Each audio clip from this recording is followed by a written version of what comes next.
saw in my vision, and behold, a watcher, a holy one, came down from heaven. This is very interesting because we have that word watcher. There's a lot about watchers in the Book of Enoch. And there's a lot of videos and people saying that the watchers are the fallen angels or demons or whatever.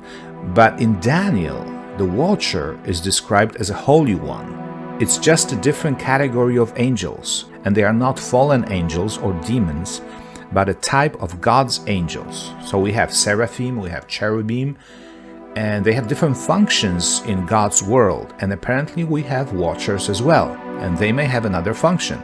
Obviously they watch, but also they issue judgments, decrees. We'll look at that in a second. Now, the mention of watchers in the Book of Enoch does not validate the Book of Enoch. It just tells us that watchers exist. And outside of Apocrypha, watchers are only mentioned in the Book of Daniel.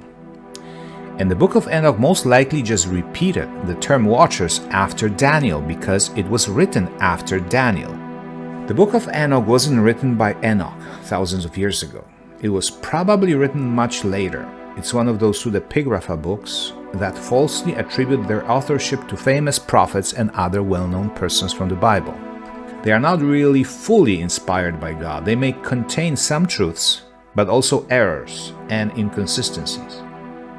A lot of those books were written around the 1st century, 2nd, 3rd centuries, Gospel of Thomas, Gospel of Mary, and they cause a lot of confusion and they don't belong in the Bible, in the canon. And that's why they are in Apocrypha. But anyways, the sentence against the king was by the decree of the watchers. So the watchers have a lot of power in God's kingdom. They issue decrees, judgments. I mean, I'm sure it was all done in agreement with God, because in heaven everything happens by one Spirit. But it says here that it was by the decree of the watchers.